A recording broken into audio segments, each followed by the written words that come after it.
England, 1820. The autumn rain fell upon Mayfair with the persistence of unspoken truths, drumming against the window panes of Ashworth House as if seeking entrance to secrets kept within. Inside the grand drawing room, Henry Ashworth, the 5th Duke of Ashworth, stood with his back to the hearth watching the rain trace melancholic patterns down the glass. He was a man of 28 years, possessed of the sort of classical handsomeness that made mothers of marriageable daughters flutter their fans with renewed vigor at every ball. Dark hair that refused to be tamed entirely by his valet's ministrations, eyes of such deep brown they appeared almost black in certain lights, and a bearing that spoke of generations of nobility coursing through his veins. Yet for all his advantages, Henry felt peculiarly empty that October evening, though he could not have articulated why. "You are brooding again, my dear," came the gentle voice of his mother, the Dowager Duchess of Ashworth, as she entered the drawing-room with the graceful rustle of silk skirts. Lady Catherine Ashworth was a woman of remarkable elegance, despite her 50 years. Her silver-threaded auburn hair arranged in the latest fashion, her posture as regal as it had been when she first entered society 3 decades prior. "It is most unlike you to appear so melancholy. Has something occurred to distress you?" Henry turned from the window, arranging his features into a semblance of composure. "Nothing of consequence, mother. Merely the dreariness of the weather affecting my spirits, I dare say." The Dowager Duchess studied her son with the penetrating gaze that only a mother could employ, seeing through his carefully constructed facade as easily as one might see through morning mist. "The weather has been dreary for a fortnight, yet you have shown no such disposition until today. Come now, Henry, we have always been honest with one another. What truly troubles you?" A long moment passed before Henry spoke, his voice carrying a note of confusion that he himself found perplexing. "The Fairfax family has invited us to tea on Thursday next. I find myself reluctant to accept, though I cannot fathom why such a simple engagement should cause me any disquiet." "Ah," his mother said softly, settling herself upon the blue damask settee, with an expression that suggested she understood far more than her son. "And Miss Annabella Fairfax shall be in attendance, naturally." At the mention of that name, something shifted in Henry's chest, a tightening, a flutter, a sensation he could not properly identify. Annabella.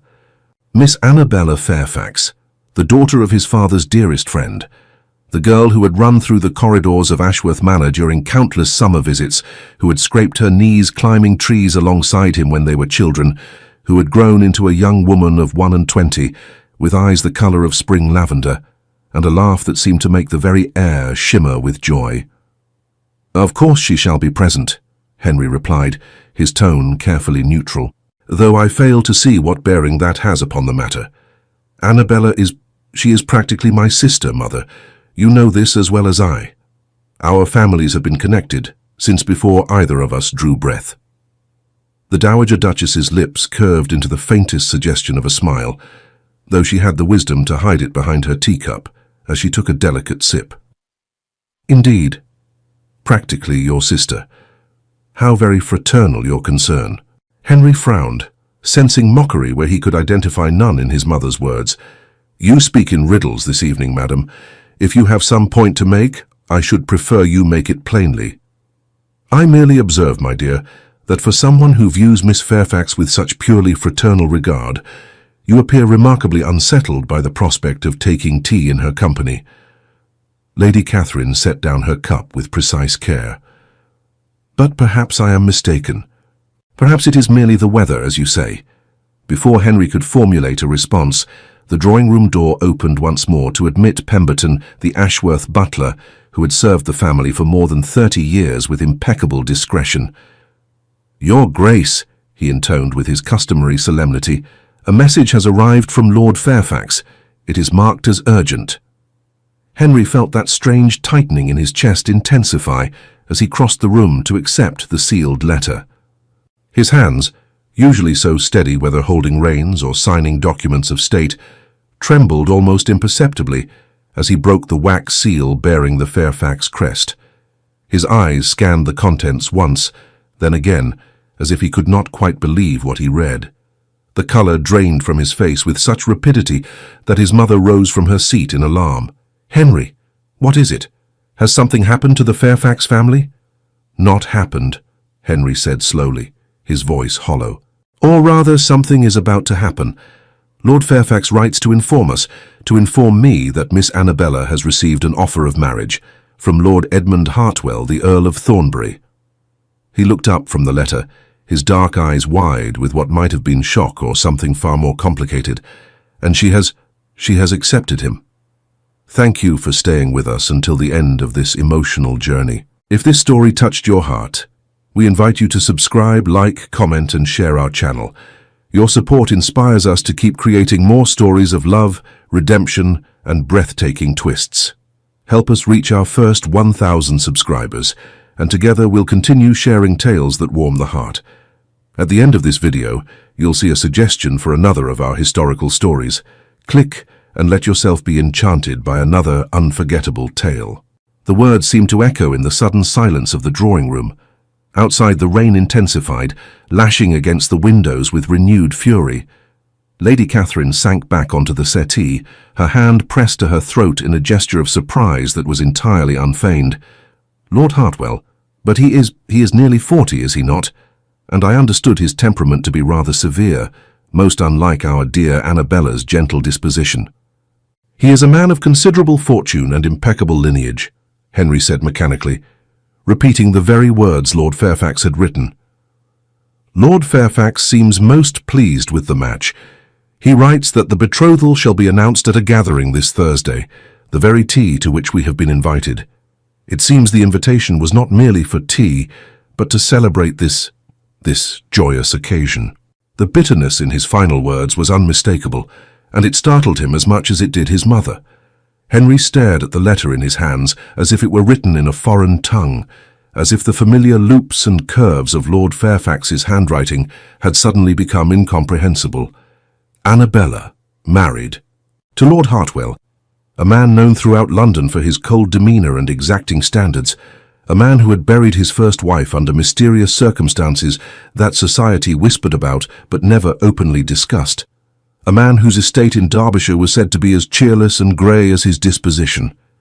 "This cannot be," Henry whispered, and it was only in speaking the words aloud that he began to understand the violent rebellion occurring within his own heart. She cannot marry him. She should not. "Mother, you must see that such a union would be disastrous. Annabella is all warmth and light and laughter. To chain her to a man like Hartwell would be akin to burying sunshine beneath stone." Lady Catherine watched her son with growing understanding, her maternal heart recognizing what his conscious mind had not yet fully grasped.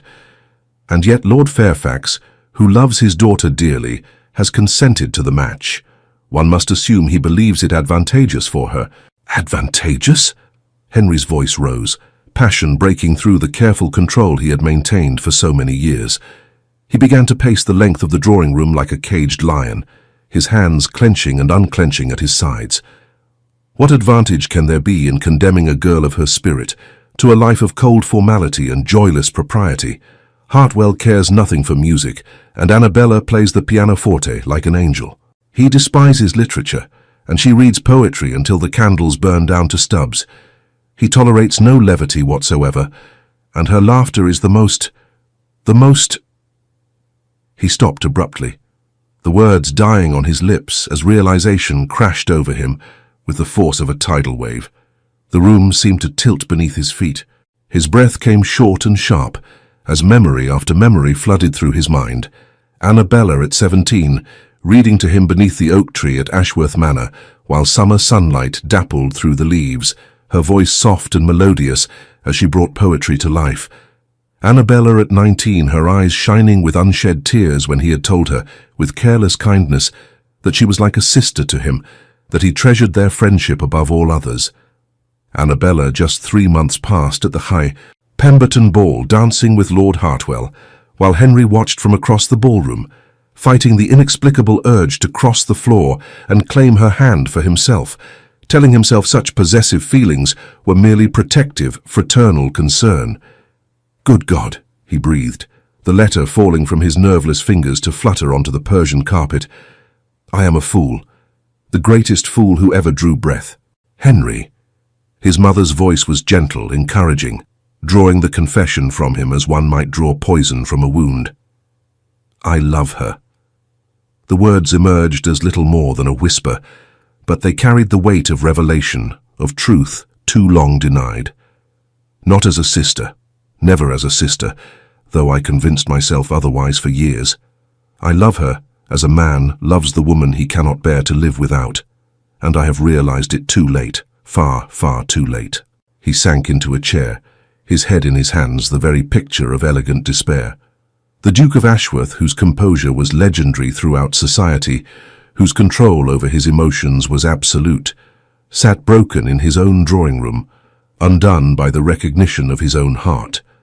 Lady Catherine moved to her son's side, placing a comforting hand upon his shoulder, saying nothing, allowing him the space to feel the full weight of his discovery. "When did it happen?" Henry asked aloud, though he spoke more to himself than to his mother. "When did the girl who pulled my hair and challenged me to races across the meadows become the woman I cannot imagine my life without? Was it that summer when I returned from Cambridge and found her transformed from child to young woman? Was it the winter when she sat beside me through the long nights after father passed, saying nothing, simply being present, her hand in mine? Or was it always thus, and I merely too blind, too determined to see only what was proper and expected, to acknowledge the truth? The heart often knows its truth long before the mind will accept it," Lady Catherine said softly. "You have always been so controlled, my dear, so determined to do what was correct and expected of your station. Perhaps you could not permit yourself to see Miss Fairfax as anything but a childhood companion, because to acknowledge more would have required action, commitment, a declaration that would have altered both your lives irrevocably. And now another man has shown the courage I lacked." The self-recrimination in Henry's voice was bitter as wormwood. Hartwell saw her worth and claimed her, while I contented myself with pretending I felt nothing more than cousinly affection. "What manner of coward am I?" "You are no coward," his mother replied firmly. "You are a man who has just discovered his own heart. But I will not lie to you, Henry. The situation is indeed complicated. Miss Fairfax has accepted Lord Hartwell's proposal. To interfere now, to declare yourself after she has given her word, would be to risk her reputation and honor. Society would not look kindly upon such actions. Then what am I to do?" Henry looked up at his mother, his eyes filled with anguish. "Am I simply to attend this cursed tea party on Thursday, to smile and offer my congratulations, while my heart tears itself to pieces? Am I to stand witness to her engagement, knowing that every day thereafter brings her closer to a marriage that will surely extinguish the very qualities that make her who she is? How can I do nothing when every fibre of my being cries out against this union?" The Dowager Duchess was silent for a long moment, her intelligent eyes thoughtful. When she spoke, her words were measured, careful. "You cannot simply do nothing, that much is certain, but neither can you act rashly. Miss Fairfax's reputation must be protected above all else. Any hint of impropriety, any suggestion that you and she have been meeting in secret, or carrying on a correspondence unknown to her family, would ruin her in society's eyes. Lord Fairfax would never forgive such a transgression, and Miss Fairfax herself would be compromised beyond repair." "Then there is no hope." Henry's voice was flat, defeated. "I did not say that." A spark of something, calculation perhaps, or determination, lit Lady Catherine's eyes. "I said you cannot act rashly, but there may be a way to make your feelings known to Miss Fairfax, to give her the choice she deserves, without compromising her honor or violating the rules of propriety that govern our world." Henry sat forward, hope flickering to life in his chest. "Tell me." His mother rose and moved to her writing desk, her movements deliberate and thoughtful. "The rules of society prevent a gentleman from calling upon an unmarried lady in private, from corresponding with her directly, from declaring his feelings without the explicit permission of her father. But there are ways, discreet ways, for communication to occur between two people when circumstances demand it. Ways that have existed for as long as there have been lovers kept apart by the strictures of propriety.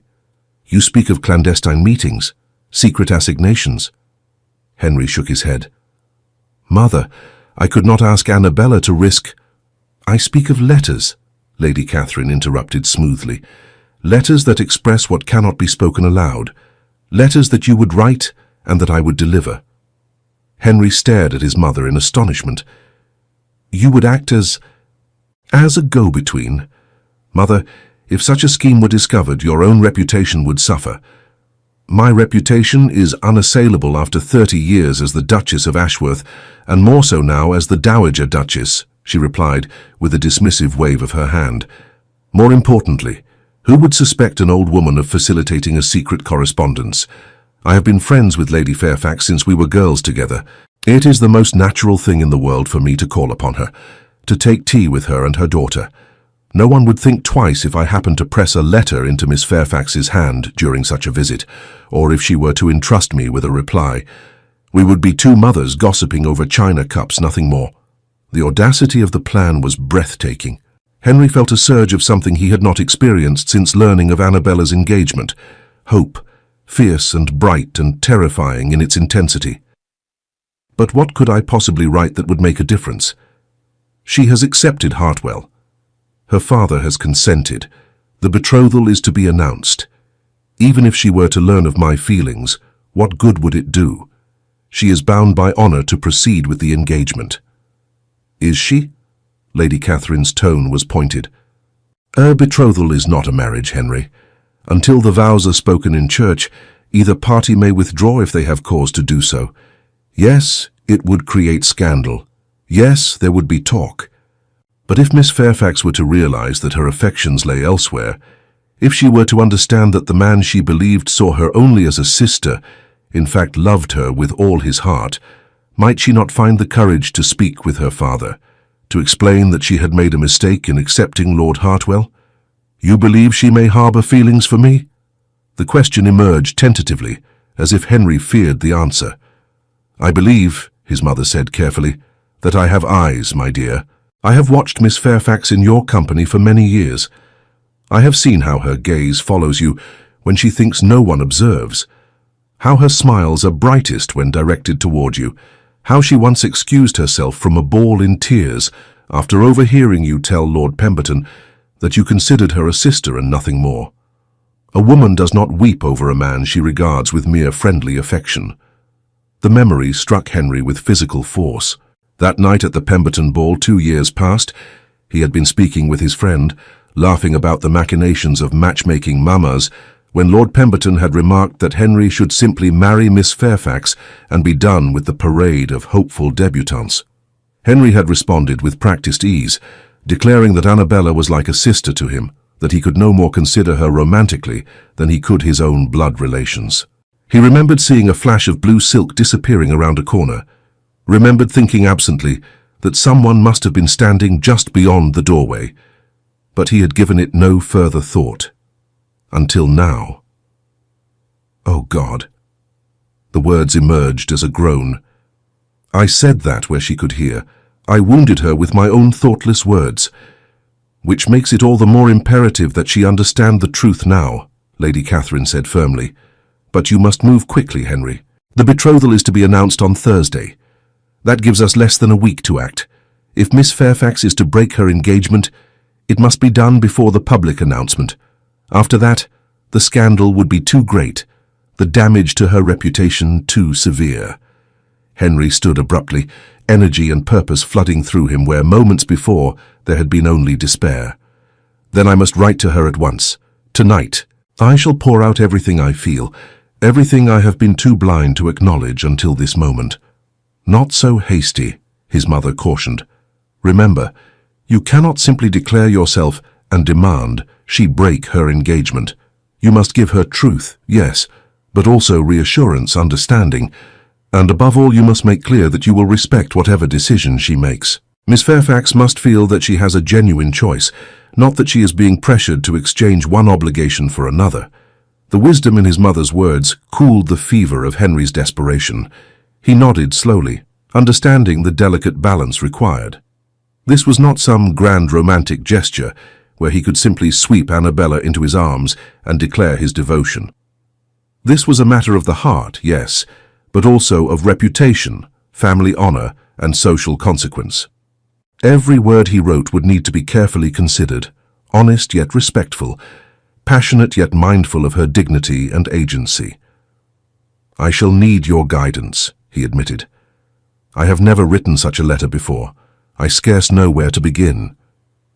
Lady Catherine smiled, the expression both sad and encouraging. "Begin with truth, my dear.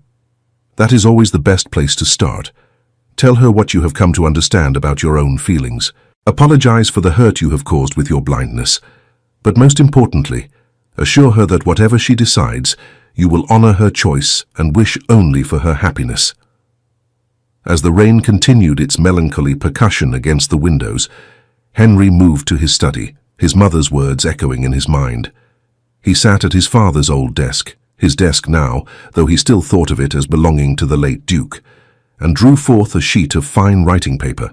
His hand hovered over the surface for a long moment before he dipped his pen in ink and began to write.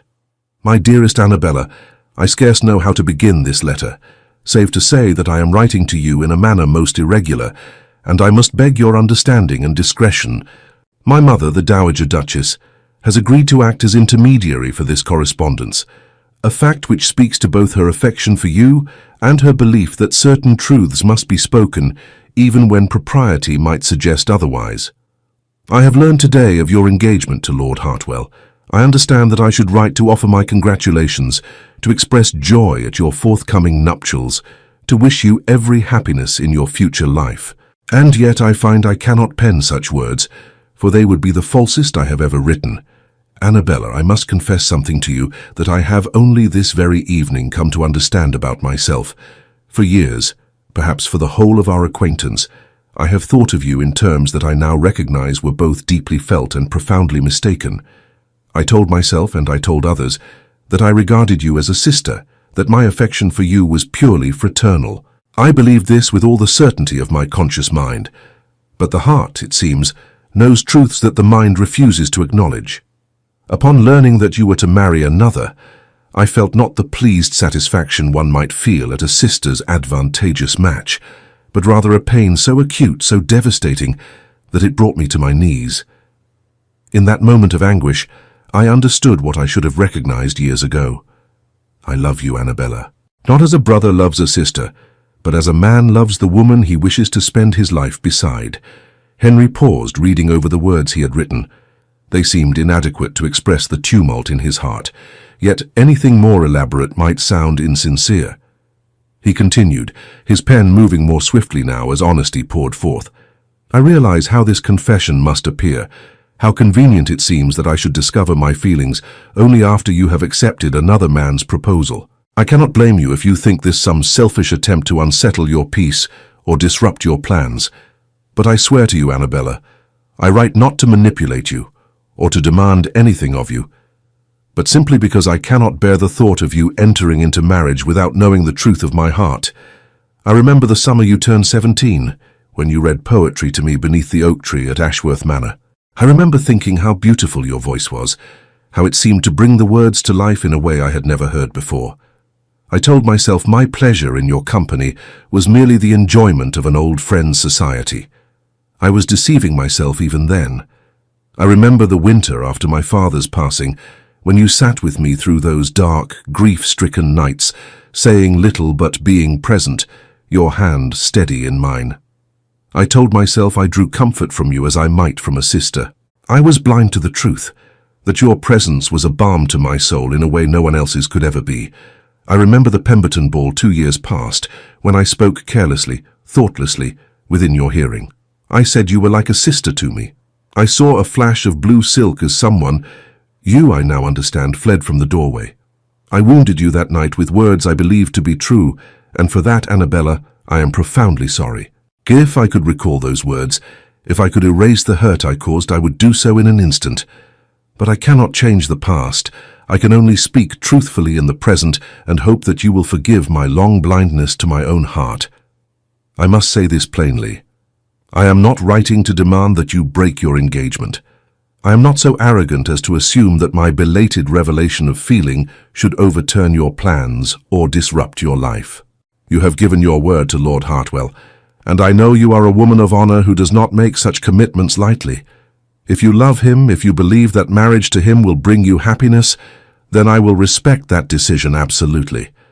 I will attend your wedding with a smile, though it breaks my heart, and I will wish you every joy that life can offer.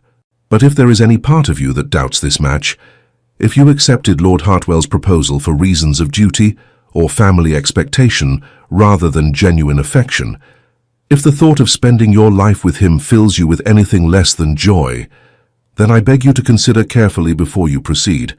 A betrothal is not yet a marriage. You're not yet bound by vows spoken before God. If your heart tells you that this engagement was a mistake, you have the right to acknowledge that truth and act upon it, regardless of what society might say. And if you were to find upon reflection that your affections might lie in another direction, might lie perhaps toward a fool who took far too long to recognize what was before him all along, then I would count myself the most blessed of men to have the opportunity to court you properly, to demonstrate through word and deed that my love is true and lasting, to earn the privilege of calling you my wife.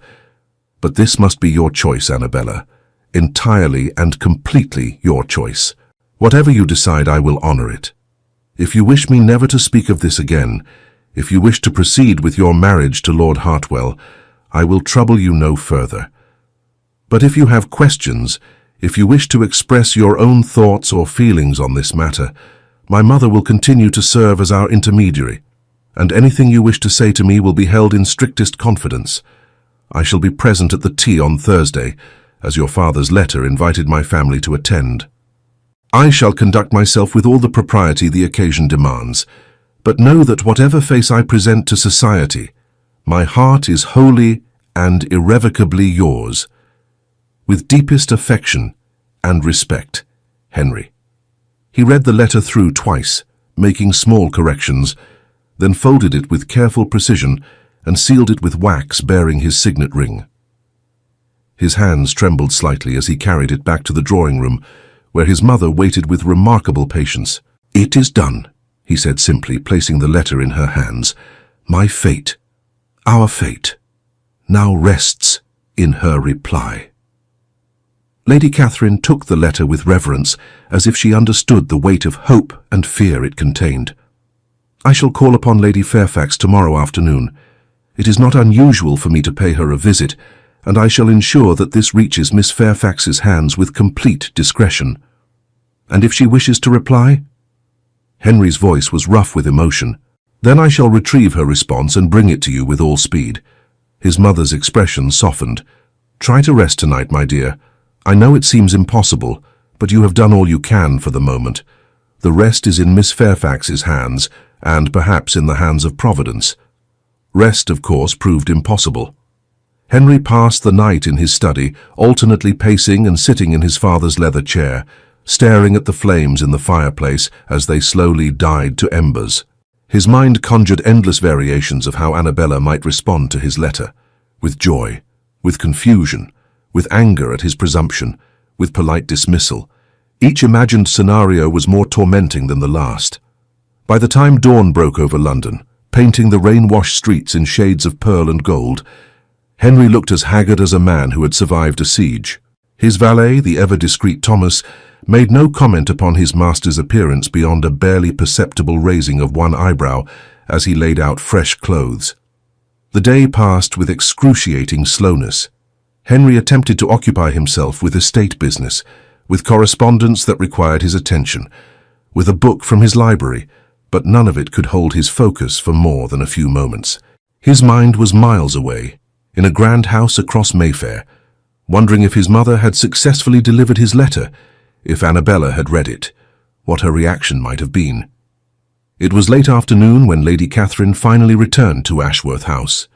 Henry, who had been watching from the window of his study like a sentry on duty, nearly knocked over his desk chair in his haste to meet her in the entrance hall.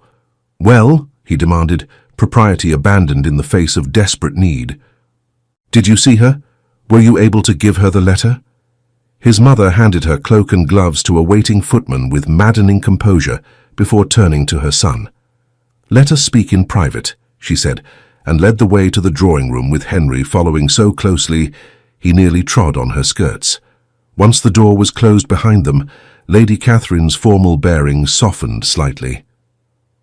"I saw her, Henry," I was able to deliver your letter directly into her hands during a moment when Lady Fairfax had stepped away to see about some refreshments. Miss Fairfax's reaction was illuminating. "Tell me everything," Henry urged. "Every detail." She went quite pale when I handed her the letter and explained what it contained. Her hands shook as she took it from me, not from fear, I think, but from strong emotion. She asked me if what I said was true, if you truly had feelings for her beyond friendship. I confirmed that you did, that you had only just come to understand your own heart. And Henry could barely breathe. And she asked for time to read and consider your words. She promised to send a reply through me, but she needed time to think. That was when Lady Fairfax returned, and we spoke of nothing more consequential than the upcoming season for the remainder of my visit. Lady Catherine paused, studying her son's face. But Henry, there was something else. When I rose to take my leave, Miss Fairfax accompanied me to the door. As I departed, she pressed something into my hand. This. She drew from her reticule a small folded piece of paper. Henry's heart hammered against his ribs as he took it, his name written across the front in a hand he would have recognized anywhere. Delicate, graceful, unmistakably Annabella's. His fingers fumbled with the folds. Inside he found only a few lines, hastily written as if she had penned them in the brief moments before accompanying his mother to the door. "Henry, your letter has turned my understanding of everything upon its head. I must have time to think, to feel, to understand what my heart is telling me. But know this, you were never a brother to me. Never. I shall write more when I can do so, without the risk of my hand shaking so violently I cannot form the words. A. It was not a declaration of love. It was not a promise to break her engagement, but it was hope, real, tangible, heart-stopping hope. Henry read the brief message 3 times, each reading revealing some new nuance he had missed before. You were never a brother to me. Those words echoed in his mind, beautiful and terrifying in their implication. She needs time, Henry said aloud, as much to himself as to his mother. I can give her that. I must give her that. Indeed you must, Lady Catherine agreed. But time is the one commodity in short supply. The betrothal announcement is in 3 days. If Miss Fairfax is to act, she must do so swiftly. The following day brought no further communication. Henry passed the hours in a state of suspended animation, unable to focus on anything beyond the possibility of another message from Annabella. His mother called again upon Lady Fairfax, but returned empty-handed, explaining that Miss Fairfax had been indisposed and kept to her rooms for the day. Indisposed? Henry repeated sharply. Is she unwell? Lady Fairfax mentioned a headache, nothing more serious, his mother assured him. But I suspect Miss Fairfax is grappling with difficult emotions and simply needs solitude to work through them. Be patient, my dear. Patience had never been more challenging. That evening, as Henry sat in his study making a poor pretense of reviewing accounts, a soft knock came at the door. His mother entered, and from her expression, he knew immediately that she carried another message. She gave this to me as I was leaving, Lady Catherine said, handing him a sealed letter. She managed to slip away under the pretense of retrieving a book for me. We had only moments, but she seemed resolute, I think, determined. Henry broke the seal with shaking hands and unfolded what proved to be several pages covered in Annabella's flowing script. He moved closer to the lamp and began to read.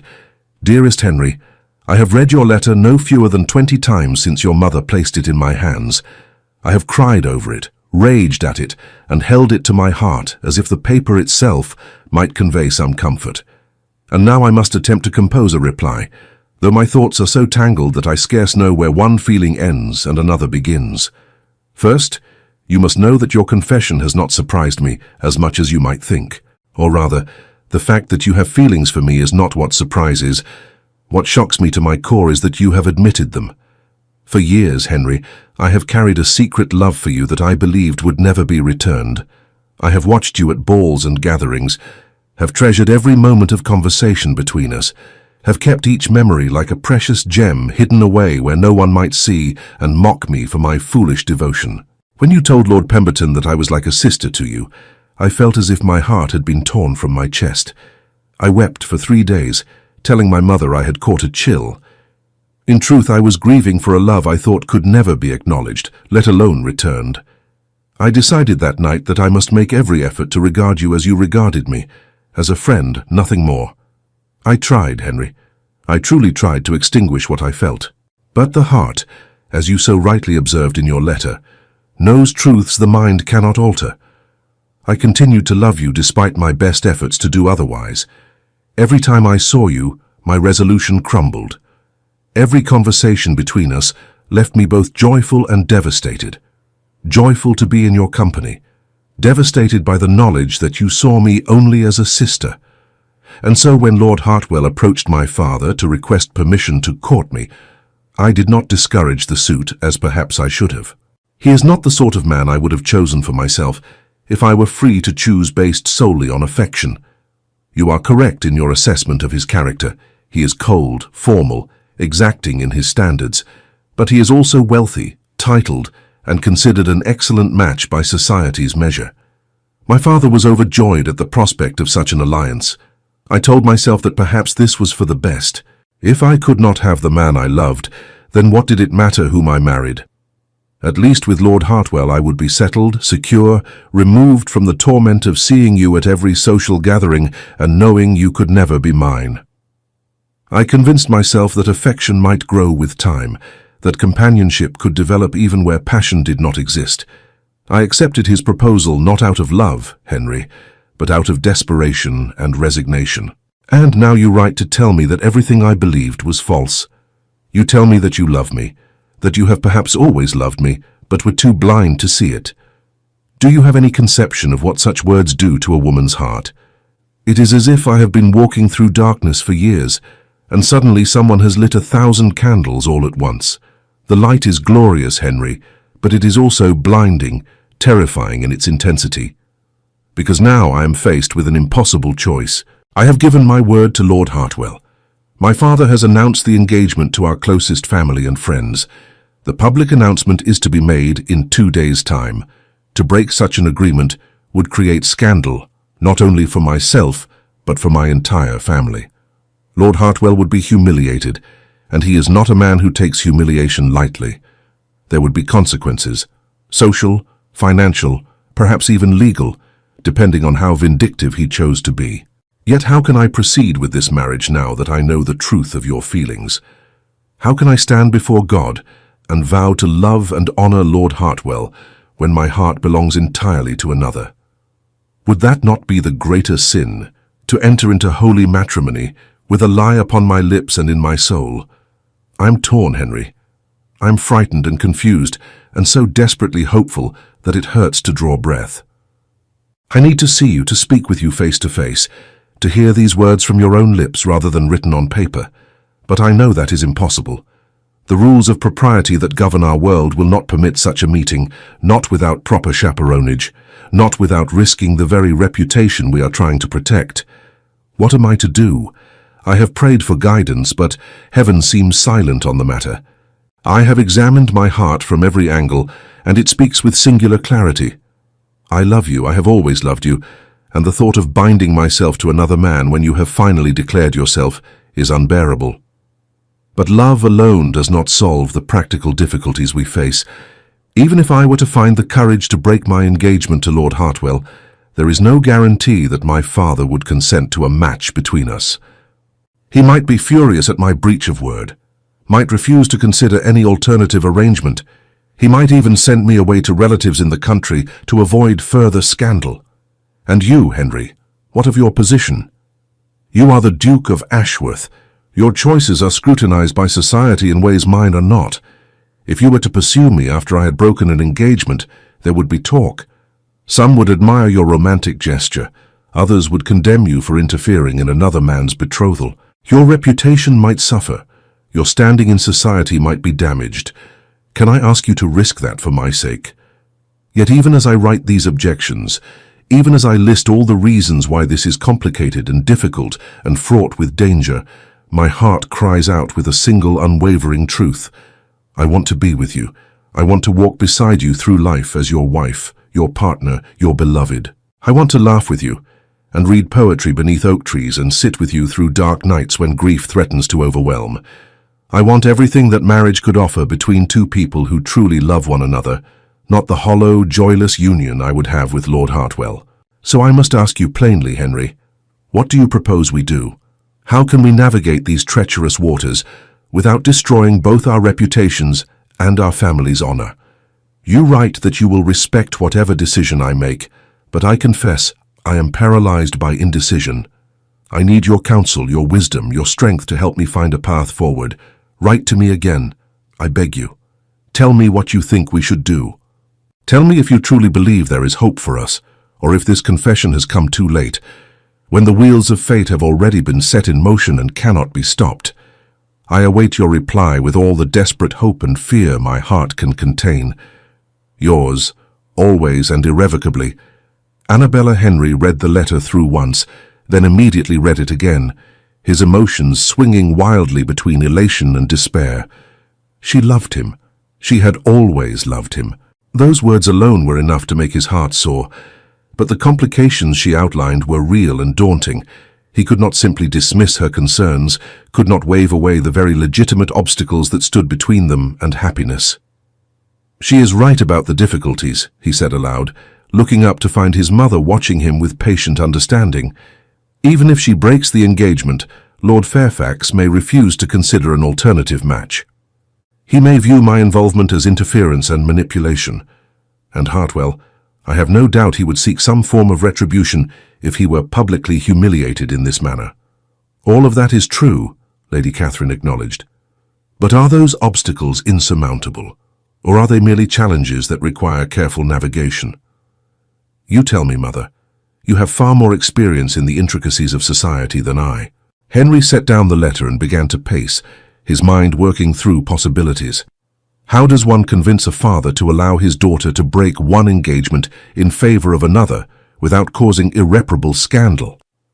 His mother was quiet for a long moment, her fingers tapping thoughtfully against the arm of her chair. The key, she said finally, lies in ensuring that breaking the engagement appears to be Lord Hartwell's idea, or at least a mutual decision reached by both parties. If Miss Fairfax simply announces she has changed her mind, she appears fickle and unreliable.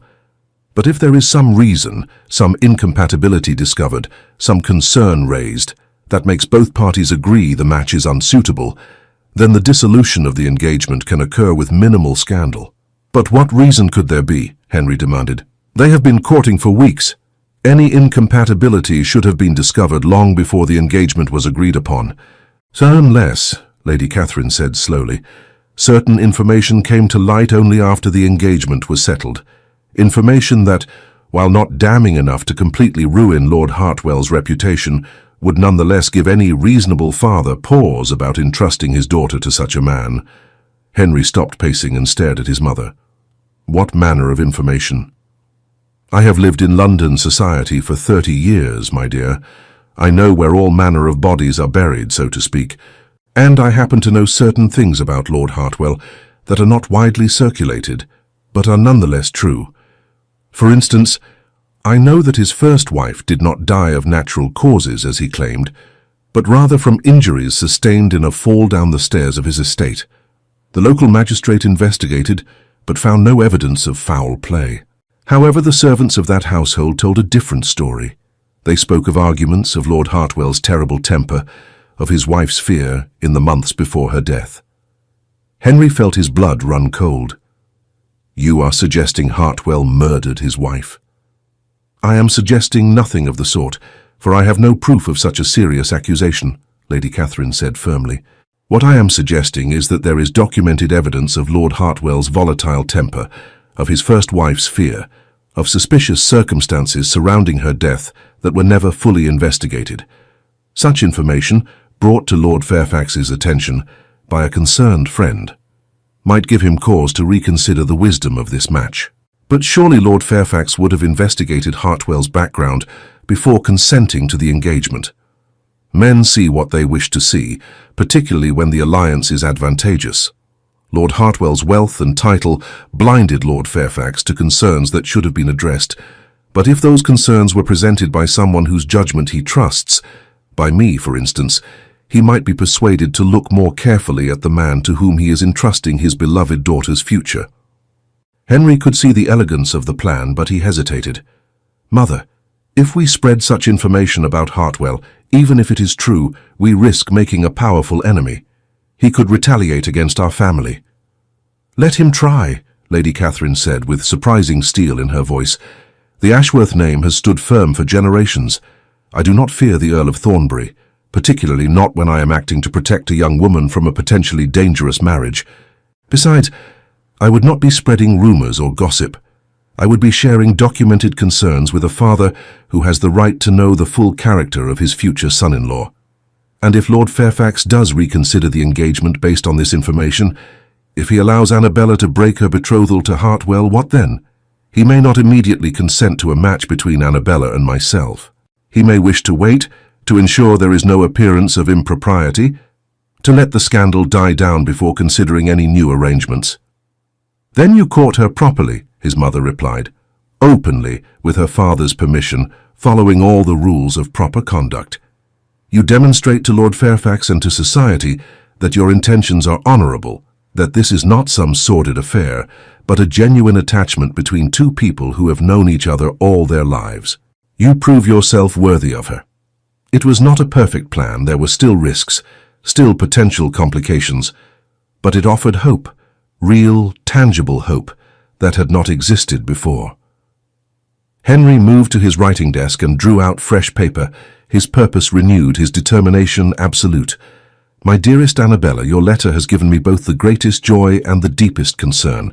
Joy because you have confirmed what I scarcely dared hope, that your feelings mirror my own, that this love which has awakened in me is returned by you. Concern, because I see clearly now the difficult position in which my belated recognition has placed you, but I want you to know that you are not alone in facing these difficulties. We shall navigate them together, and I believe there is a path forward that will preserve your honor, protect your reputation, and still allow us the possibility of a future together. My mother has information regarding Lord Hartwell's character and history that she believes your father should be made aware of before the betrothal is publicly announced. This is not gossip or malicious rumor, but documented concerns about his treatment of his first wife and the circumstances surrounding her untimely death. Lady Catherine intends to call upon your father tomorrow and share these concerns with him in strictest confidence, as one old friend to another, as someone who has your best interests at heart. If, upon learning this information, your father decides to reconsider the engagement, that decision will appear to be his own, based on legitimate concerns about Lord Hartwell's character. It will not appear that you have simply changed your mind, or that I have interfered in your betrothal. Any scandal will be minimized and you will be free to break the engagement with your reputation intact. Of course, this assumes your father will be persuaded by my mother's information. He may dismiss her concerns. He may decide to proceed with the match despite any reservations. In that case, Annabella, I must be honest with you. I do not know what we shall do. I cannot ask you to defy your father, to elope with me in secret and risk complete estrangement from your family. Such an action would cause you pain that I could never forgive myself for inflicting. But I can promise you this. Whatever happens, whatever your father decides, whatever circumstances force upon us, my love for you will not waver. If you must marry Lord Hartwell, I will remove myself from London, from England if necessary, so that my presence does not make your life more difficult. If you are free to break the engagement, but your father wishes you to wait before considering any new attachment, I will wait as long as necessary.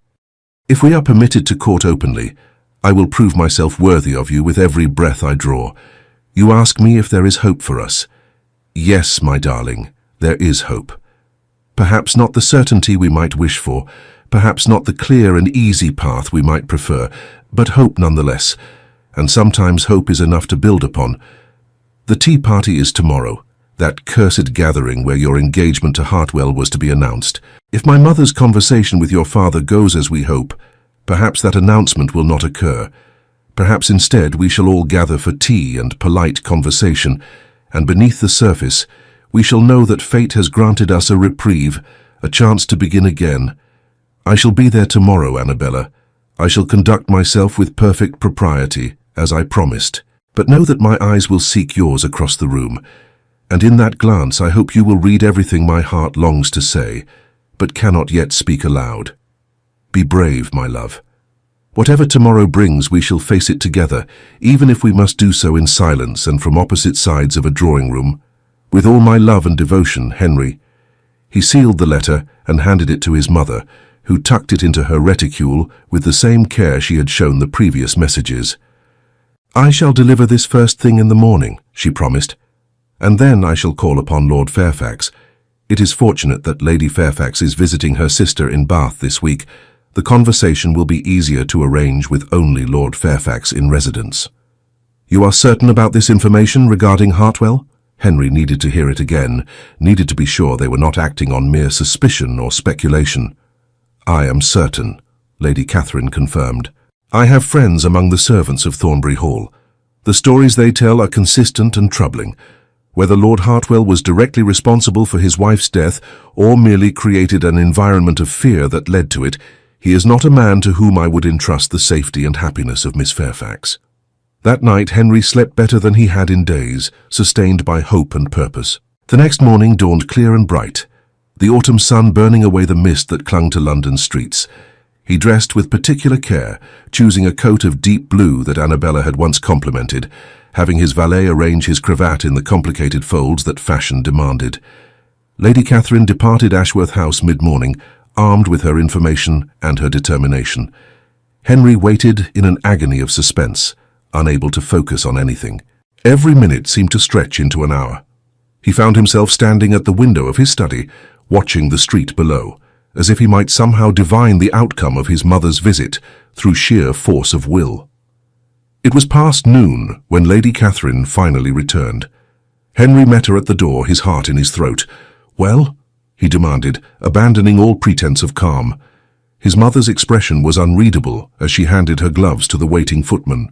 "Walk with me in the garden," she said quietly. "The servants need not hear all of our business."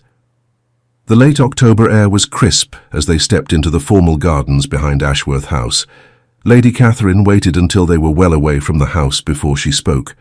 "Lord Fairfax was receptive to my concerns. More than receptive, in fact. It seems he had harboured some private reservations about Lord Hartwell, but had dismissed them in light of the advantageous match. My information gave him permission, so to speak, to acknowledge those reservations more openly. And Henry could barely breathe. "And he has decided to speak with Miss Fairfax this very afternoon. He intends to give her the choice. She may proceed with the engagement to Lord Hartwell if she wishes, now fully informed of his character, or she may break the engagement with his full support and blessing. He will handle Lord Hartwell personally, will make it clear that the dissolution is due to concerns about Hartwell's treatment of his first wife, and will ensure that Miss Fairfax's reputation remains untarnished." Relief flooded through Henry with such force that he had to steady himself against a nearby stone bench. "She will have the choice. That is all I could hope for." "There is more," Lady Catherine continued. "I took the liberty of mentioning in the most casual manner possible that you had seemed rather affected by the news of Miss Fairfax's engagement, that I had observed over the years a particular regard between the two of you. Lord Fairfax is not a foolish man, Henry. He understood my meaning. He asked me directly if you had formed an attachment to his daughter." Henry's heart stopped. "What did you tell him?" "I told him the truth, that you had only recently come to understand your own feelings, that you had not acted upon them while she was engaged to another, but that if circumstances were different, you would wish very much to court Miss Fairfax with his permission and blessing." He was quiet for a long while after that. "Mother, you overstepped," Henry said, though he could not manage to sound truly angry. "You had no right to speak for me without my knowledge." "Perhaps," she conceded with a small smile, "but I am an old woman and I took advantage of that license. Do you wish to know what Lord Fairfax said?" "Tell me." "He said that he had long suspected you, and Annabella might suit one another. He said that your father had once remarked upon it years ago when you were both still quite young. He said that if Annabella were to break her engagement to Lord Hartwell, and if after a suitable interval you wish to approach him regarding a courtship, he would be pleased to consider the matter. The world seemed to tilt beneath Henry's feet. Pleased to consider it? That is practically consent, is it not? It is as close to consent as a father can give before his daughter has actually broken her current engagement, Lady Catherine replied. The rest, my dear, is up to Miss Fairfax. If she chooses to proceed with Lord Hartwell despite her father's concerns and her own feelings, then there is nothing more we can do. But if she chooses to break the engagement, then you have her father's blessing to court her openly and properly. The tea is in 3 hours, Henry said, glancing up at the sun to judge the time. By then, Annabella will have spoken with her father. By then, she will have made her choice. Indeed, I suggest you prepare yourself for any outcome. Hope for the best, but steel yourself for the worst. Those 3 hours were the longest of Henry's life.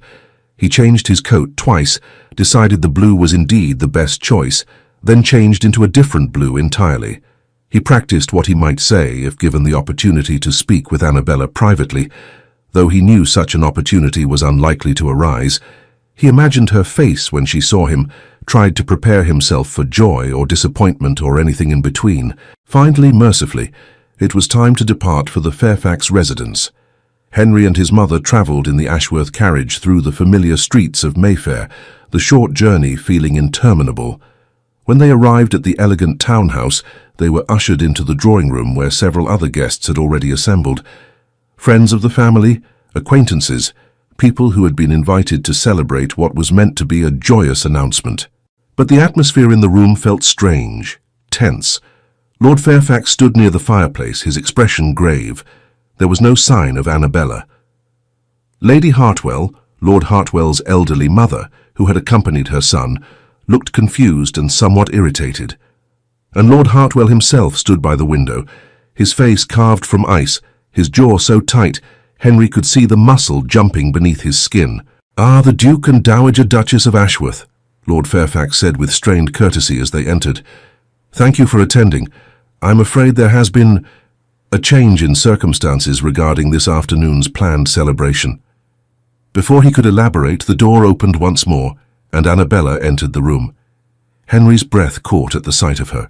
She wore a gown of pale lavender that made her eyes seem even more luminous than usual, but those eyes were red-rimmed, as if she had been weeping. Her chin was raised, however, her posture straight and proud, despite the obvious distress she had endured. Her gaze found Henry's across the room, and in that moment everything he needed to know was written in her expression. Relief, hope, fear, and above all, love. Undeniable, unmistakable love. "Lord Hartwell," Lord Fairfax continued, his voice carrying the weight of difficult duty, "I have explained to you the concerns that have come to my attention regarding your first marriage. In light of this information, and after speaking at length with my daughter, we have mutually agreed that it would be best for the engagement between you and Miss Fairfax to be dissolved. I assure you this is not a decision we have reached lightly, and I deeply regret any disappointment or inconvenience this may cause you." The silence that followed this pronouncement was absolute. Lord Hartwell's face went from ice to fire, a flush of rage spreading across his features. "You would break our agreement based on servants' gossip and idle speculation about events that occurred years ago, events that were fully investigated by the proper authorities and found to be tragic accidents." "I would break our agreement," Lord Fairfax replied with quiet dignity, "based on concerns for my daughter's safety and happiness. The information brought to my attention suggests that your household was not a happy one, that your first wife lived in fear, and that regardless of the official conclusion regarding her death, there are questions that remain unanswered. I cannot, in good conscience, proceed with this engagement. And I suppose," Lord Hartwell said, his voice dripping with venom as his eyes swept the room and landed on Henry, "this sudden discovery of conscience has nothing whatsoever to do with the fact that the Duke of Ashworth is present. How very convenient that Lord Fairfax's old friend should bring such concerns to his attention mere days before the betrothal announcement. How very convenient indeed." "Lord Hartwell, you overstep," Lord Fairfax warned. "The Duke had nothing to do with this decision, did he not?" Hartwell took a step toward Henry, his hands clenched into fists at his sides. "Tell me, Your Grace, did you have a hand in this? Did you persuade Lord Fairfax to break his word to me? Did you fill his head with lies and suspicions about my character in order to clear the path for yourself?" Every eye in the room turned to Henry. He felt the weight of their gazes, felt the precariousness of the moment. One wrong word, one ill-considered response, and he could make everything worse. He forced himself to remain calm, to meet Hartwell's furious stare with steady composure. "Lord Hartwell," he said quietly, "I had no conversation with Lord Fairfax prior to today. I did not spread lies or suspicions about your character. What information Lord Fairfax received came from sources other than myself, and any decision he has made regarding his daughter's future is his own." "And yet you benefit from this decision, do you not?" Hartwell pressed. "The engagement is broken and now you are free to pursue Miss Fairfax yourself. A remarkable coincidence." "That is enough, Lord Hartwell." Annabella spoke for the first time, her voice shaking slightly but clear and firm. "The Duke of Ashworth has behaved with perfect propriety throughout this entire affair. You will not impugn his honor in my father's house." Hartwell turned his cold gaze upon her, and something in his expression made Henry's blood run cold. There was cruelty there, a capacity for vindictiveness that made him profoundly grateful Annabella would not be binding herself to this man. "You will regret this, Miss Fairfax. Breaking an engagement is no small matter. Society will talk. Your reputation will suffer. And when the Duke tires of you, as men of his station inevitably tire of their passing fancies, you will find yourself damaged goods, unmarriageable, pitied by those who once envied you." "I said that is enough." Lord Fairfax's voice cracked like a whip. "You will leave my house immediately, sir. You will speak no further to my daughter, and I suggest you take great care in how you conduct yourself going forward, lest I decide to make public the full details of why this engagement has been dissolved. I have been courteous enough to cite general concerns about incompatibility. I can just as easily cite specific concerns about your treatment of your late wife. The choice is yours." For a moment, Henry thought Hartwell might actually strike Lord Fairfax. The man's whole body vibrated with barely contained rage. But then, with visible effort, he regained control of himself. "This is not over," he said softly, dangerously.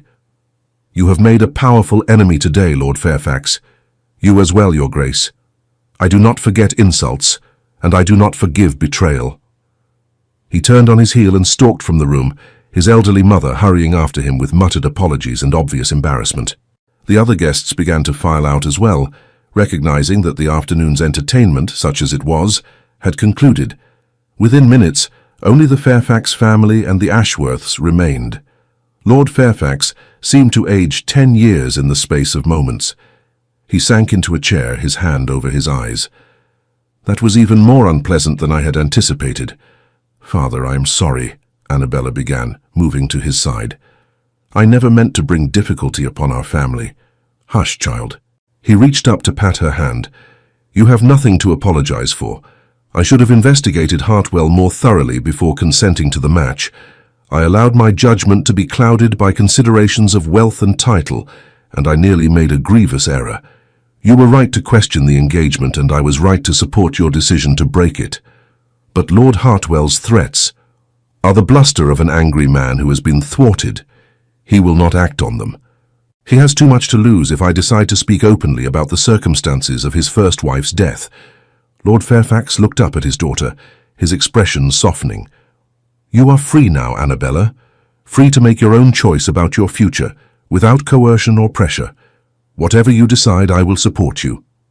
It was Lady Catherine who spoke next, her tone gentle. "Perhaps, Lord Fairfax, it would be appropriate for you to allow the young people a few moments of private conversation. Properly chaperoned, of course. I shall remain in the room, as will you if you wish, but perhaps we might retreat to that corner by the window and afford them the illusion of privacy. I believe they have matters to discuss." Lord Fairfax studied the Dowager Duchess for a long moment, then nodded slowly. "Very well. But the door remains open, and you and I shall be present throughout. I will not have any further damage done to my daughter's reputation." "Of course," Lady Catherine agreed. She rose and took Lord Fairfax's arm, guiding him to the far corner of the large drawing room, near the windows that overlooked the garden. They stood with their backs turned, offering Henry and Annabella a measure of privacy, while still maintaining the propriety the situation demanded. Henry moved toward Annabella, his heart hammering so hard he was certain she must be able to hear it.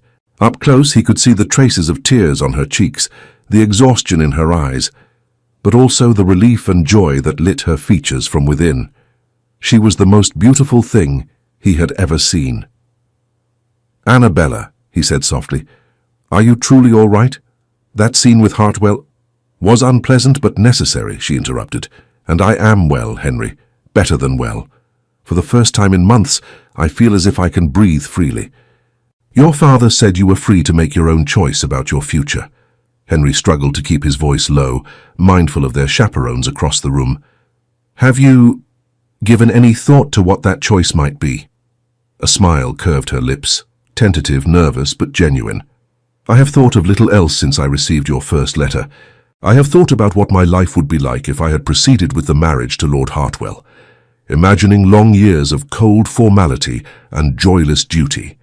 And I have thought about what my life might be like if I were brave enough to reach for what my heart truly desires." "And what does your heart desire?" The question emerged as barely more than a whisper. "You," she replied simply. "It has always been you, Henry. From the time I was old enough to understand what love meant, it has been you.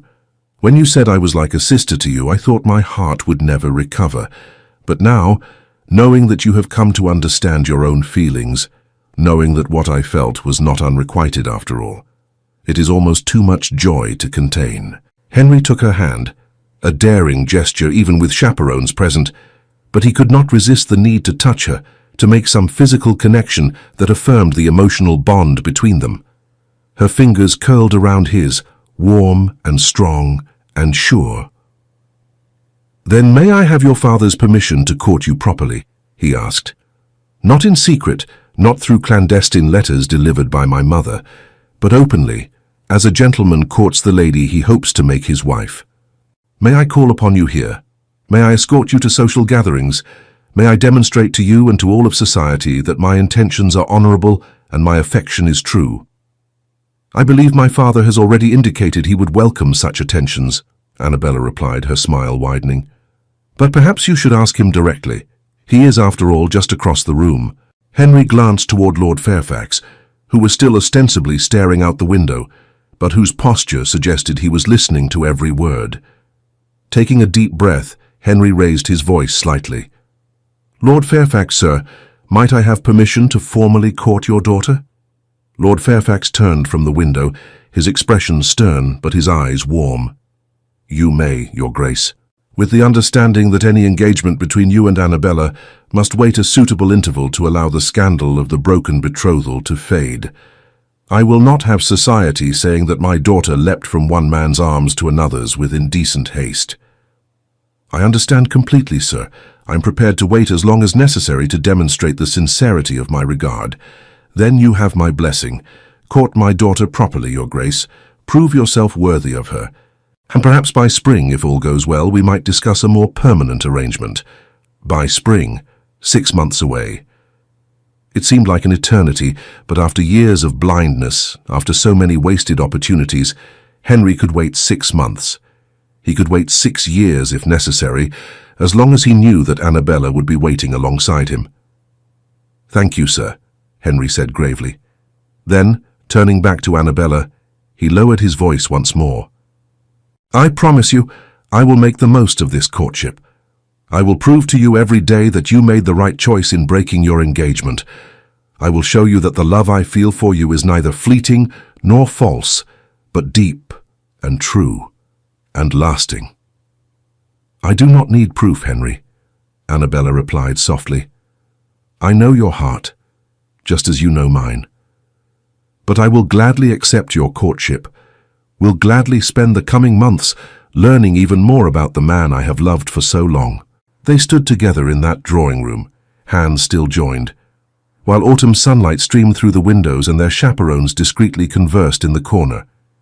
It was not the romantic reunion Henry might have imagined, not the passionate declaration of love that poets wrote about, but it was real and it was theirs, and it was enough. The weeks that followed passed in a blur of activity. True to his word, Henry called upon Annabella regularly, always properly chaperoned, always observing the strictest rules of propriety. They took walks in Hyde Park, with Lady Catherine trailing behind at a discreet distance. They attended the theatre, sitting in boxes where they could be seen by all of society, making clear that there was nothing clandestine about their connection. They danced together at balls, Henry claiming her hand for the maximum number of sets that propriety allowed. And society, as society always did, talked. Some whispered that it was scandalous how quickly Annabella had moved from one suitor to another. Others, perhaps more romantically inclined, sighed over the tale of childhood friends finally recognizing their true feelings. Lord Hartwell, true to his word, attempted to spread damaging rumors about both Annabella and Henry, but his efforts largely fell flat. He had made too many enemies over the years, cultivated too harsh a reputation. Few were inclined to believe his version of events, particularly after whispers began to circulate about the mysterious death of his first wife. Through it all, Henry and Annabella grew closer, learning each other not as childhood companions, but as man and woman, as potential life partners. They discovered that the easy friendship of their youth had deepened into something far more profound. They could talk for hours about anything and nothing. They shared the same values, the same hopes for the future. They challenged each other intellectually, supported each other emotionally, and found in each other a partner in the truest sense of the word. Christmas came, bringing with it frost and snow and the warmth of family gatherings. Henry spent Christmas Eve with the Fairfax family, and on Christmas morning, with Lord Fairfax's permission, he gave Annabella a small velvet box containing a delicate gold locket engraved with intertwined initials, H and A, forever linked in precious metal as their hearts were linked in devotion. "It belonged to my grandmother," Henry explained, as Annabella lifted the locket with trembling fingers. Her family gathered around them in the warm glow of the Fairfax drawing room on Christmas morning. "She gave it to my grandfather on the day they became engaged, telling him that she carried his heart within it always. My father gave it to my mother when he proposed. And now I give it to you, Annabella, with your father's permission and blessing." Lord Fairfax smiled warmly from his position near the fireplace, having been consulted privately by Henry the evening before. Lady Fairfax dabbed at her eyes with a handkerchief, while the Dowager Duchess looked on with barely concealed satisfaction at how perfectly her scheme had worked. Tears shimmered in Annabella's eyes as she clasped the locket to her chest. "Henry, it is beautiful. I shall treasure it always." "Not as much as I treasure you," he replied softly, mindful of their audience but unable to hide the depth of feeling in his voice. The winter months that followed passed with the sweet anticipation of a dream slowly becoming reality. Henry called upon Annabella with faithful regularity, always properly chaperoned, always observing the strictest rules of propriety. They took walks in Hyde Park despite the bitter cold, attended the opera and theatre, sat before roaring fires in the Fairfax drawing room, and talked until the candles burned low. Every day deepened their connection. Every conversation revealed new layers of compatibility and understanding. January gave way to February, and with it came St. Valentine's Day. Henry presented Annabella with a first edition of her favorite poetry collection, inscribed with words he had written himself. "To the woman who taught me that the heart knows truths the mind takes years to recognize, every poem within these pages speaks of you." Society, which had buzzed with scandal when Annabella first broke her engagement to Lord Hartwell, had gradually accepted the courtship between her and the Duke of Ashworth. The circumstances surrounding the dissolution of her betrothal to Hartwell had been delicately managed. Whispers of his unsuitable temperament had circulated just enough to make people understand why a concerned father might reconsider such a match without causing enough scandal to permanently damage anyone's reputation. Lord Hartwell himself had retreated to his estate in Derbyshire, nursing his wounded pride and making dark mutterings about betrayal that no one took particularly seriously. And then came March, with its unpredictable weather. Storms one day, brilliant sunshine the next, as if nature herself could not decide between winter and spring. The scandal had faded sufficiently, the proper interval had been observed, and Henry could wait no longer. On a mercurial day when rain and sun battled for dominance in the sky, Henry called upon Lord Fairfax in his study, his heart thundering in his chest despite his outward composure. "Your Grace," Lord Fairfax greeted him warmly, gesturing to a chair. "To what do I owe this pleasure?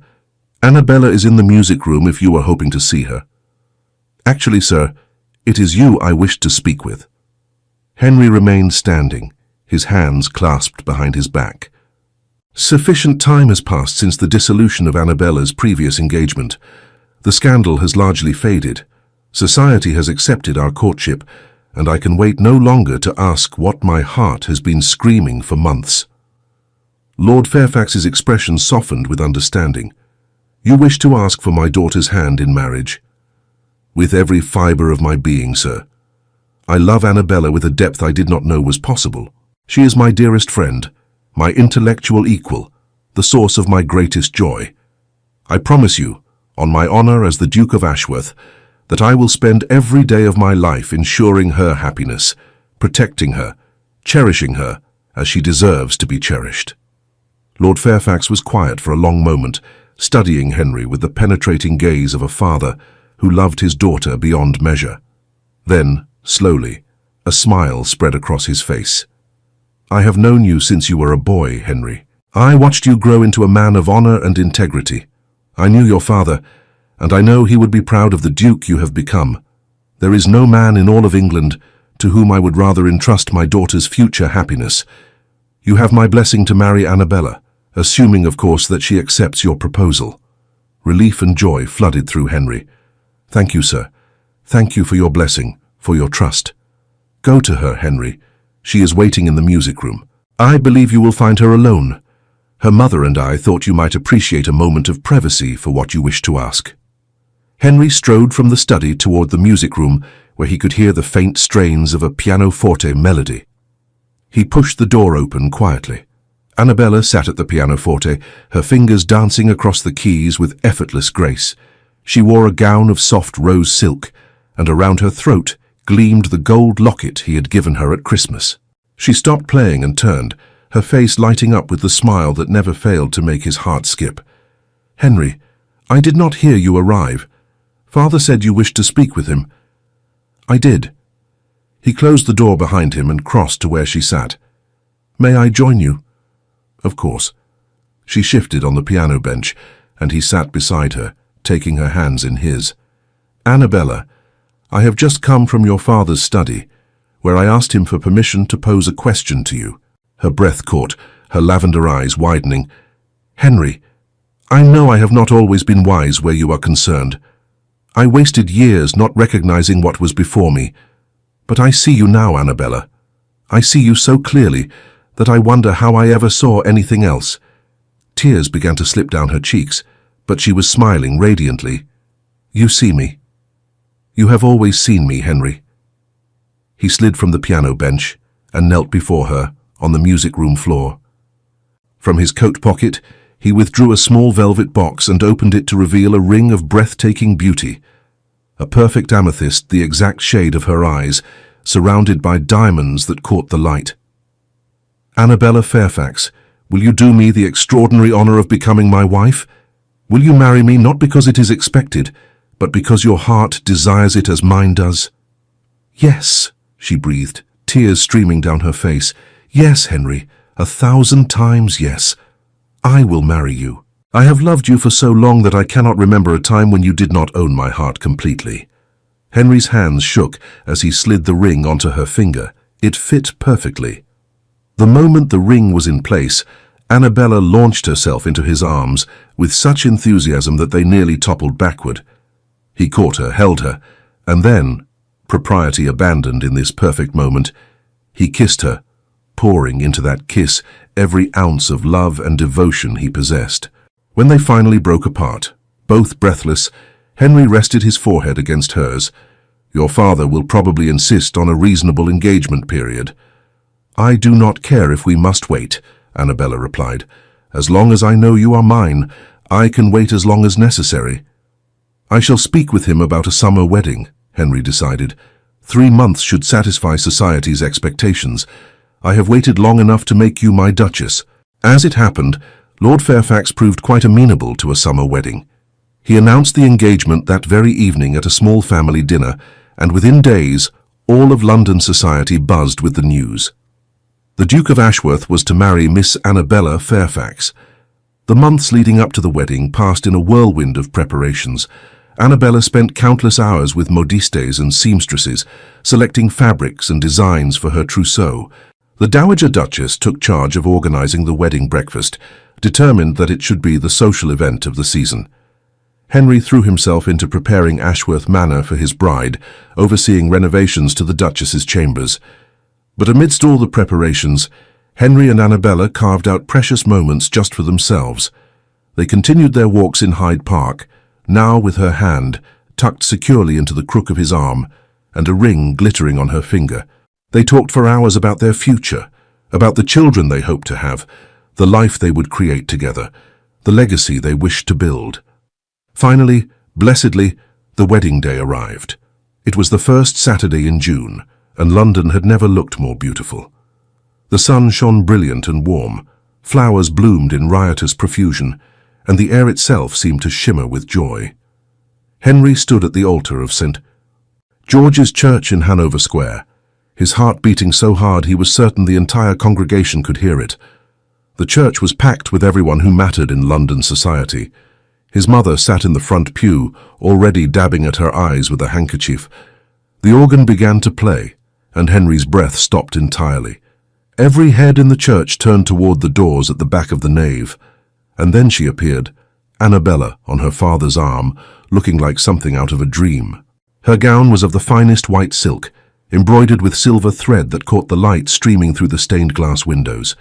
A veil of delicate lace covered her face, but Henry could see her eyes through it, those remarkable lavender eyes that sparkled with tears and joy and love.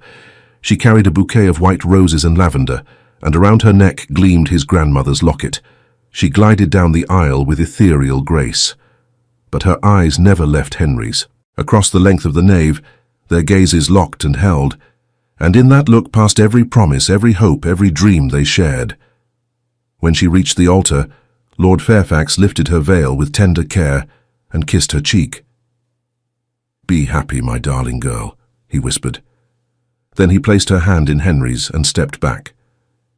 The ceremony passed in a blur of sacred words and solemn vows. Henry spoke his promises clearly, his voice strong despite the emotion threatening to overwhelm him. Annabella's voice trembled slightly, but her words were no less firm. When the vicar pronounced them husband and wife, when Henry was finally given permission to kiss his bride, he did so with reverence and passion. The congregation erupted in applause. The organ swelled with triumphant music as Henry and Annabella, now the Duke and Duchess of Ashworth, walked back down the aisle together, married, united, forever bound by love and law and sacred promise. The wedding breakfast at Ashworth House was elegant and joyous, filled with toasts and laughter and heartfelt speeches. Lord Fairfax spoke of watching his daughter grow into an extraordinary woman. Lady Catherine told embarrassing stories about Henry's youth that made Annabella laugh until she cried. Friends offered congratulations and predictions of long life and great happiness. But Henry barely tasted the elaborate meal. He was too consumed with awareness of Annabella beside him, his wife, his Duchess. Every time she turned to smile at him, every time her hand brushed against his, the reality of it struck him anew. She was his. As evening approached, Henry and Annabella slipped away to the privacy of the ducal chambers. They would leave for Ashworth Manor in the morning to begin their honeymoon, but tonight they would remain in London. Annabella moved to the window, looking out over the gardens bathed in golden light. Henry came up behind her, wrapping his arms around her waist. For a long moment, they simply stood there, breathing in sync, hearts beating in harmony. "Are you happy?" Henry asked softly. Annabella turned in his arms, her face radiant. "I am happier than I ever dreamed possible. I have married the man I love, the man who sees me truly. I am the Duchess of Ashworth.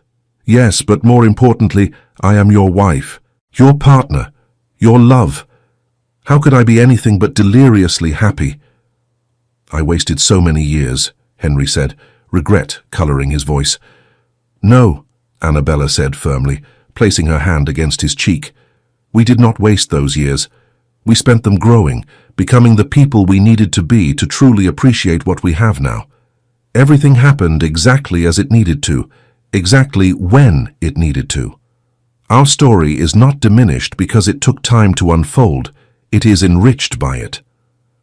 You are remarkably wise, Your Grace, Henry teased gently. I am your wife now, Annabella replied with a smile. You shall have to become accustomed to my wisdom, for I intend to share it with you frequently over the course of our very long and very happy marriage. I look forward to every moment of it. Henry captured her lips in a kiss that spoke of love, desire, promise, and forever. Every single moment, my darling wife. And there, in the golden light of their wedding day, the Duke and Duchess of Ashworth began the greatest adventure of all. The adventure of building a life together, of creating joy from shared moments, of transforming what had begun as childhood friendship into the deepest, truest love either had ever known. Epilogue. Years later. The years that followed were filled with everything they had dreamed of and more. Children came. 4 in total, 2 boys and 2 girls, each one as spirited and intelligent as their parents. Ashworth Manor rang with laughter and life, its corridors no longer echoing with loneliness, but alive with the sounds of a family thriving.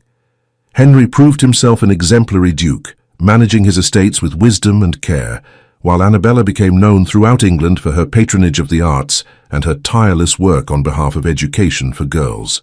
But more than their accomplishments, what people remembered about the Duke and Duchess of Ashworth was the love they shared, evident in every glance, every touch, every word exchanged between them. On autumn evenings, when the rain drummed against the windows of Ashworth Manor and their children were safely tucked into bed, Henry and Annabella would sit together before the fire, her head on his shoulder, his arm around her waist, and remember that October day when everything had changed.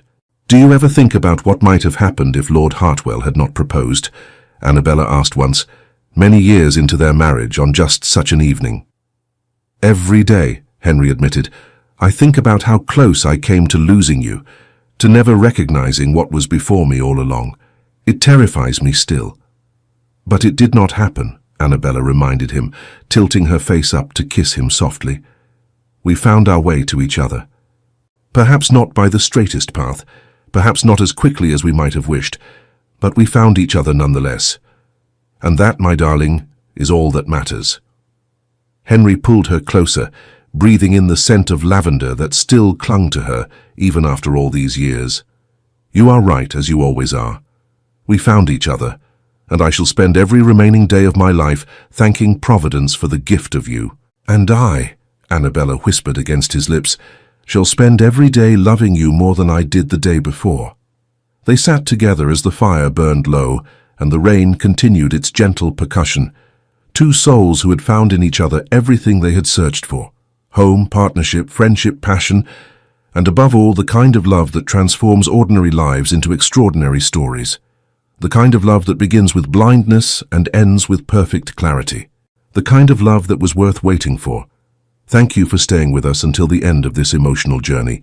If this story touched your heart, we invite you to subscribe, like, comment, and share our channel. Your support inspires us to keep creating more stories of love, redemption, and breathtaking twists. Help us reach our first 1,000 subscribers, and together we'll continue sharing tales that warm the heart. At the end of this video, you'll see a suggestion for another of our historical stories. Click and let yourself be enchanted by another unforgettable tale. With all our gratitude, Echoes of Romance. Dear reader, may you always remember that your worth is not determined by others' narrow judgments. Like Annabella, you are extraordinary simply by being yourself, whether society sees you clearly or remains blind to your value. The right person will recognize your true worth, not when you diminish yourself to fit their expectations, but when you stand confidently in your own truth. And remember, even the most carefully controlled hearts, when finally allowed to feel, can become the warmest and most devoted of all. The greatest love stories are not those without obstacles, but those where two souls find their way to each other, despite every barrier, every misunderstanding, every moment of blindness, and emerge stronger, truer, and more deeply connected than either could have imagined possible.